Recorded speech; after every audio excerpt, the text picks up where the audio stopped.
पंतप्रधान नरेंद्र मोदी यांनी देशाला लखपती दीदी ही योजना दिली आहे. सोलापूर महानगरपालिकेवर भारतीय जनता पार्टीची सत्ता आल्यानंतर सोलापूर शहरातील लाडक्या बहिणींना लखपती दीदी देखील बनवण्यात येणार आहे, असे मुख्यमंत्री देवेंद्र फडणवीस यांनी शनिवारी झालेल्या विजय संकल्प सभेत सांगितले. मुख्यमंत्री देवेंद्र फडणवीस म्हणाले, जोपर्यंत देवाभाऊ मुख्यमंत्री आहे तोपर्यंत लाडकी बहीण योजना बंद होणार नाही. लाडक्या बहिणींनी काळजी करू नये.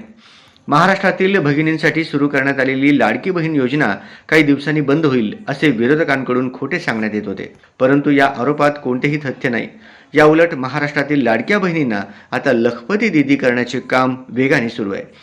पंतप्रधान मोदी यांनी सुरू केलेल्या लखपती दीदी या योजनेच्या महाराष्ट्रात 50 लाख लाभार्थी महिला आहेत. पुढील 4 महिन्यात लखपती दीदी या योजनेचा 1 कोटी महिलांना लाभ मिळेल. लाडक्या बहिणी अर्थव्यवस्थेला चालना देणार आहेत. आम्ही आश्वासने देणारे नाहीत, तर आश्वासने पूर्ण करणारे आहोत, असेही मुख्यमंत्री देवेंद्र फडणवीस याप्रसंगी म्हणाले.